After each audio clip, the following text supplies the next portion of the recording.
the Experience Darden podcast. I'm your host, Brett Twitty, and you are listening to a new episode. So on this episode of the podcast, I'd like to feature a conversation I recently recorded with Annie McKenna.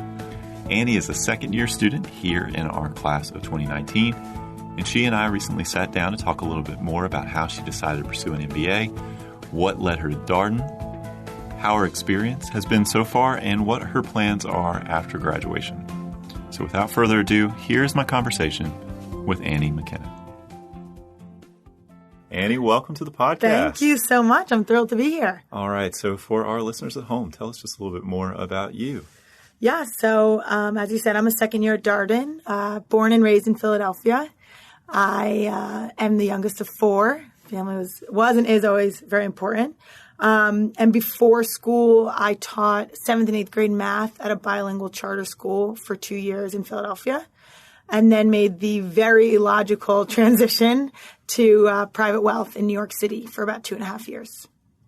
So as you look back, when you were a teacher, let's go back to when you were teaching class. How did you decide to move to private wealth? What was that decision process like? Yeah, so it was actually really hard. I think teaching is an amazing experience right out of undergrad. And I think for two reasons. You're given a bunch of responsibility right off the bat at a young age with a lot of autonomy. And I just participated in the January term class on leadership. And one of the things that all of the leaders who came and spoke to our class talked about is empowering their employees and giving them ownership. And hearing that, I reflected on as a teacher, you have all this ownership, which as a 22, 23-year-old can be very scary at times. But it really allows you to be creative and to navigate how you want to set up your classroom, how you find success, a lot of failure as well with that. But I think you grow and learn a lot. But I felt like after 2 years, in terms of career progression, you move out of the classroom, which didn't interest me. And so I wanted to explore something different. Math had always been something that interests me. And I had 2 siblings that were in finance. And so the transition to private wealth was to move into the financial industry. And I liked the private wealth aspect because I liked the relationship aspect and the customer service aspect of it as well. And so I felt like that role would combine both. Have you always been a people person? I think so. Yeah. Yes. I was having an argument or conversation with a friend. I was saying that I can be a little introverted. I like some of my time, which anyone at Darden would laugh if they heard me say that, because typically I'm talking around people, conversing. So you're working in private wealth. You've been doing it for a couple of years, and you start thinking about an MBA, or did it start well before that? How long did you think about an MBA before you decided to move forward with an application? Yeah, so I'd say I potentially have a little bit of an interesting story with that, in that I hadn't really thought about an MBA. And part of the reason was right after undergrad, I got my master's in education. And so I'd already had kind of one master's degree under my belt. But the winter of my second year in private wealth, I started to get a little antsy. I felt like I was plateauing a little bit in the career. And again, the career progression was to become a financial advisor, which didn't really interest me. And so, to be honest, I thought, should I do the CFA or should I do the GMAT and pursue business school? And that decision process came down to, I don't know what I want to be when I grow up. And so the CFA is limiting in that, if you want to stay in the financial industry, it can be very beneficial. But if you want to move out, it can be less beneficial. And then coupled with that, as I was thinking about the MBA process, I just reached out to friends and family who had gotten an MBA. And my college roommate's dad is a very big mentor of mine. And he got his MBA. And he said, no matter what you want to do, it'll be a value add. So it sounds like you had some conversations and it led you to this path of pursuing an MBA. How did you end up here? Part of it, again, was connecting with people, was meeting other people that had gone to Darden, and the sentiment from them. But I would actually back up. I would say, as I began my MBA search, I wanted a top school. I wanted an academically rigorous and challenging school, and Darden fits that mold. But coupled with that, I wanted a really strong community and culture. And some of that was shaped. I did my undergrad at Harvard, and sorry to bash Harvard, but had that academic rigor, but in my experience lacked that collaborative community culture. And I really didn't enjoy that. And so that was something really important to me in the MBA process. And I know everyone says that their culture at every MBA school is amazing.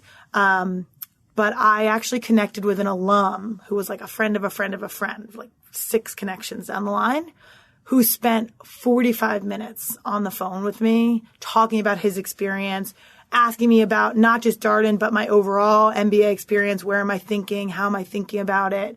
And so to have practically a stranger commit that much time was really telling for me throughout the process. Talk about going from teaching private wealth to then starting in business school. What was that first year like? What was the adjustment process like? Yeah. So I did Darden before Darden, which is a program for listeners who don't know. It's like a 2-week kind of boot camp, essentially.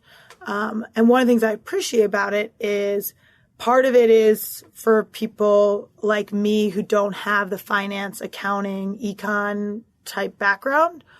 But much more than that, it's about adjusting you to Darden as a whole, socially, just the schedule and cadence of the day.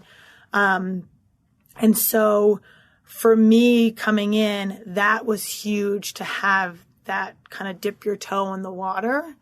But what I'll say about that as well in terms of the transition, a lot of times people would call me, oh, you have like an untraditional background coming into the MBA, which is just not true because everyone in this class has these varied backgrounds. And so it's not true in the sense that I don't know what the traditional MBA background. And I think Darden is very intentional and does a really good job about getting a diversity of people and backgrounds and thought to come to school.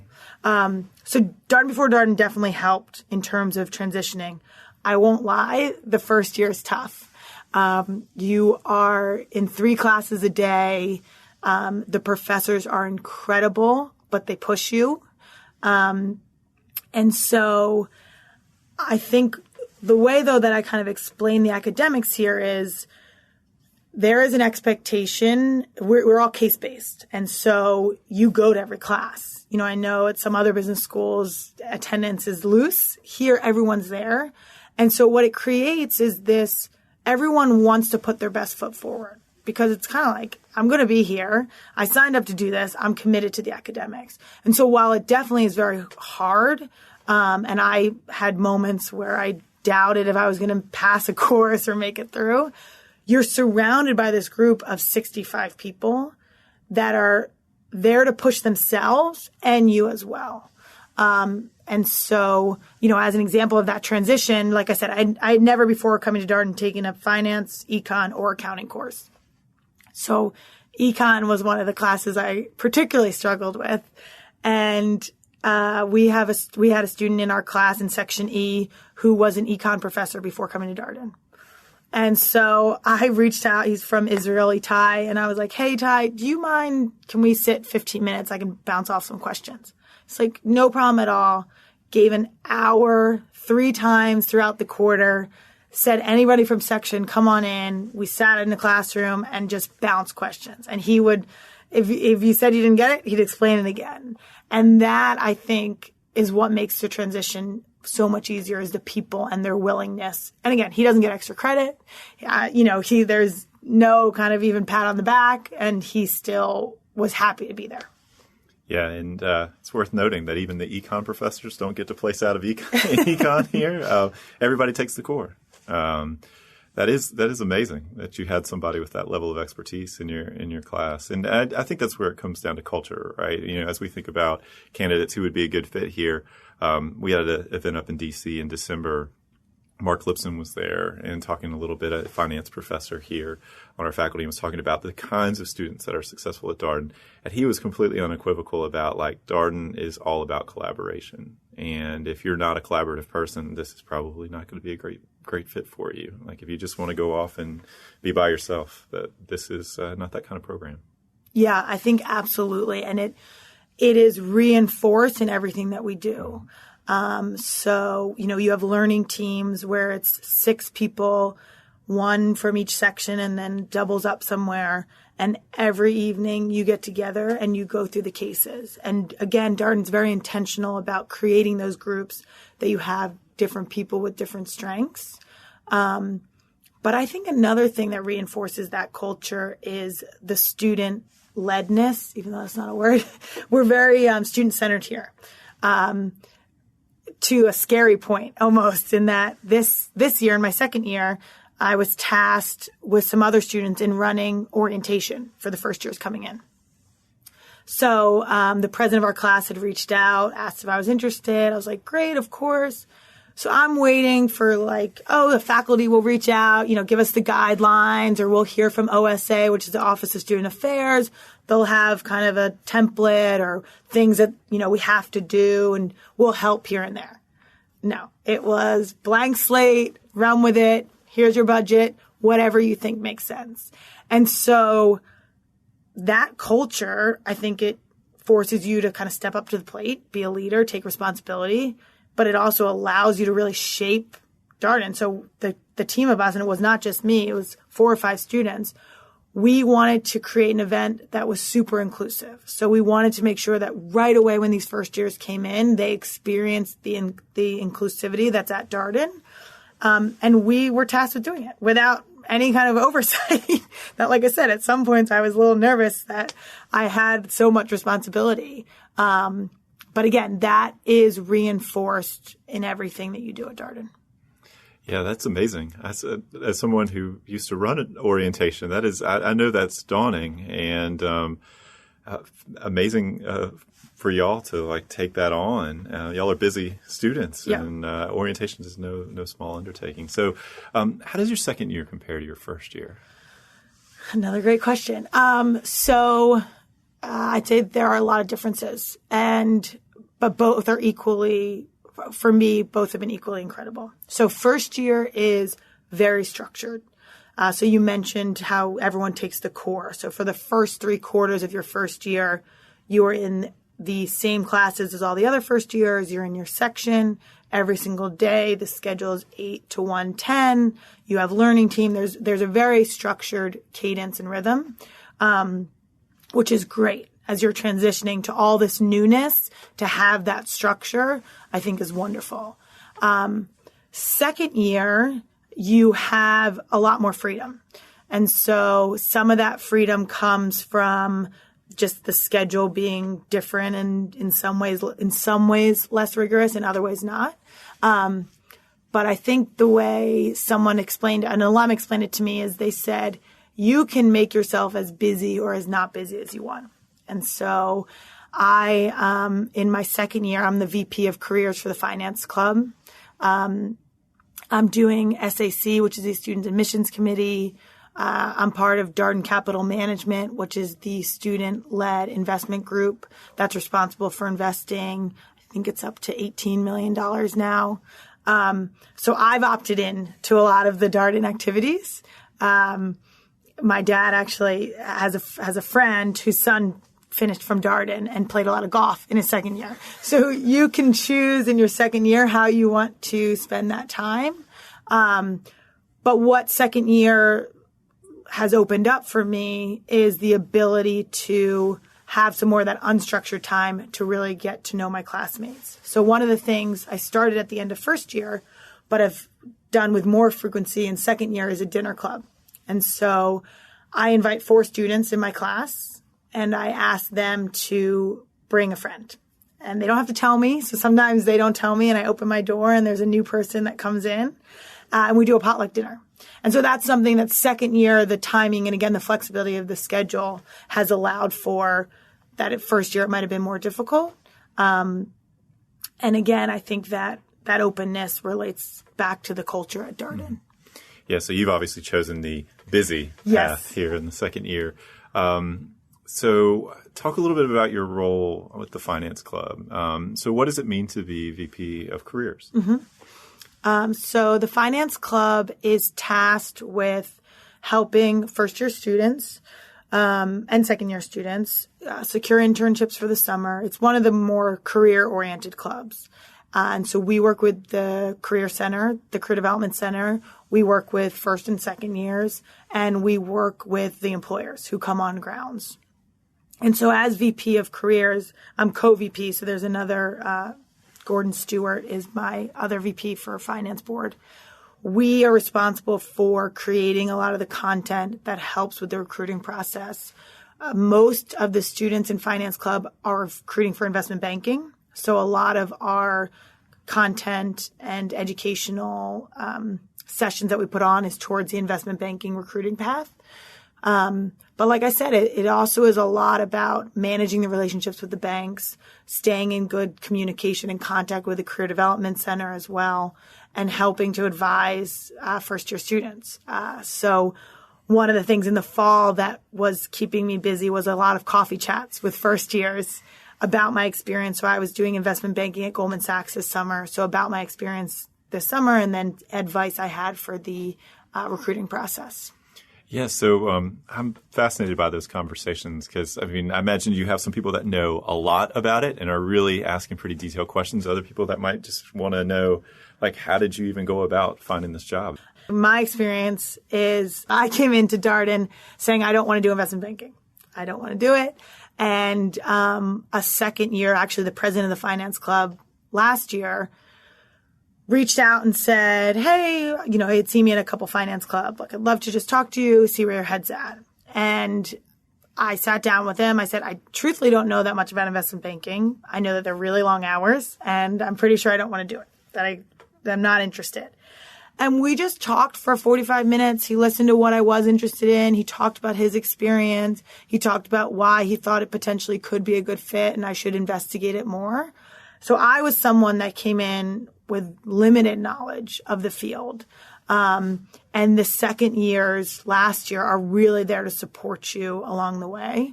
And then you're exactly right. We have people that email us over the summer that are coming to Darden and say, I know I want to do investment banking. Is there anything I can do to get started now? And so it runs the whole spectrum. And that's where there's finance club, there's consulting club, there's general management club, there's a marketing club. And those clubs really can help provide a lot of resources for you to navigate that process at the beginning about investigating different potential fields and then ultimately find success in the recruiting. And you also did Week on Wall Street as a first year, right? So I mentioned this because it's, believe it or not, the 20th anniversary of Week on Wall Street this past year, the students who went up there. So I'm sure some folks who are interested in working in finance in New York might be curious about that. So what's Week on Wall Street? So Week on Wall Street is a week in November or October where the Darden students who are recruiting for investment banking travel up to New York City. And the banks open up and put on receptions and different networking circles and briefings to, in some ways, it's kind of this dance of you're selling yourself to the bank and, why you would be a good fit there. And the bank is selling their platform as well. And so they share about the experience, about their different strengths. You get to know Darden alum who work in the banks. So it's incredible access that you have that's facilitated with the Finance Club, the CDC, and the banks. It's exhausting. It is a long week, a lot of meetings, a lot of thank you notes. And the year that I went, we had some students who were international students who had never been to New York City. And so it was interesting, I'm sure even more difficult for them, your first time in New York City, which can be a daunting, overwhelming city, even for someone who's lived there, to navigate this week. But again, the Finance Club helps set up. All of the banks have a schedule and it's all set up for you and you move from bank to bank and really, like I said, provides incredible access for you to really get to know the opportunities at the bank and the alumni. Was it helpful to you as you worked through that progression? Yes, it absolutely was. I think so. Separate from Week on Wall Street, the banks typically send representatives, Darden alum, down here throughout the fall several times. And that's great as well. You really get to know them. They do a briefing, again, where they share about the bank and the opportunities. And then typically there's a networking reception where you get to have kind of more informal conversations. And those are great. You get to know the bank, but then getting to actually go up to their turf, see the physical location, meet some non-Darden alum, to meet other representatives at the bank. It is interesting. I remember last year, second year, saying, after I went kind of through the first briefings, I was like, a lot of these banks seem the same. They all come in and say very similar things.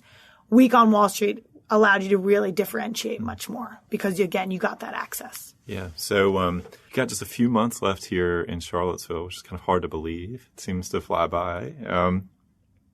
What are you looking forward to accomplishing here between now and graduation? Yeah, I can't think about how short amount of time we have left.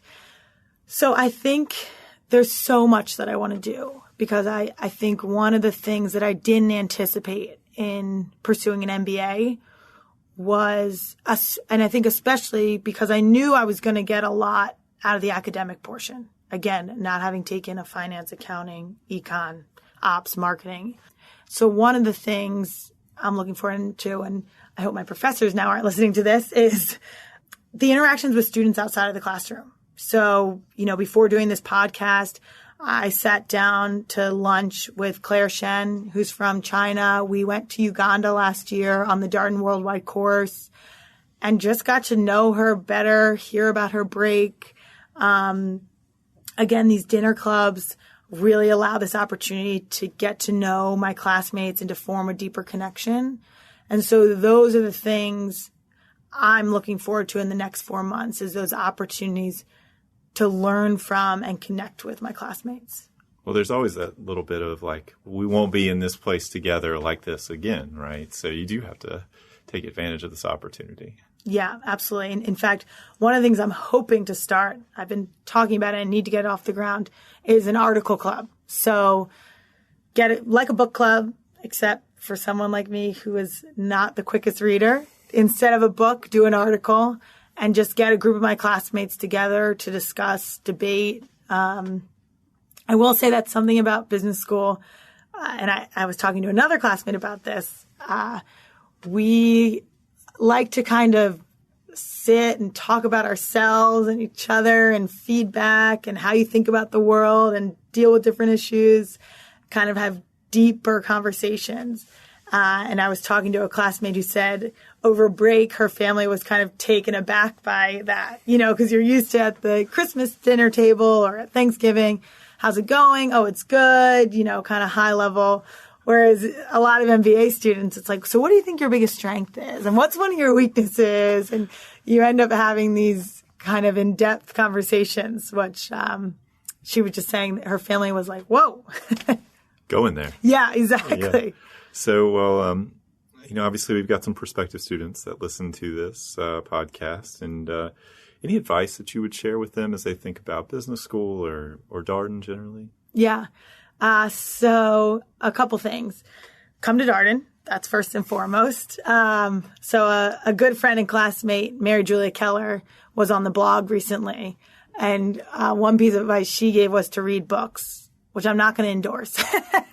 You can, but I would say travel. I would say take time before school to go explore and travel. And I actually remember Dean Beardsley spoke during Darden days, and a student asked the dean, what can I do this summer to prepare before coming to Darden? And I'll never forget, he said, relax. Give your brain some shut-off time, travel, spend time with family, because he said, when you get here, we will push you and we will challenge you. And so take time before to relax and enjoy. And I can't emphasize that enough. Yeah, I'm an English major, so I thought MJ's advice about reading and all these different kinds of books, I was like, yes, this. But she also did say travel. As a final point, she took a bike trip down the sort of Pacific coast of the United States before she started. And she said, if you can take that time, do it because you will be really busy, which was also very clear in her blog as well. That's similar to you with a lot of extracurricular commitments, a lot going on in her second year. So if you haven't checked out that blog post, highly recommend it. It's an interesting read, and you'll probably get a few book suggestions out of it too. Mm-hmm. So, well, Annie, thank you so much for being on the podcast. It's been a pleasure. Yeah, thank you so much. And that was my conversation with Annie McKenna, a second-year student in our class of 2019. As always, if you have any comments, suggestions, requests, anything you'd like for us to cover here on the podcast, we are all ears. We can be reached at Darden@virginia.edu. Until next time, thanks for listening.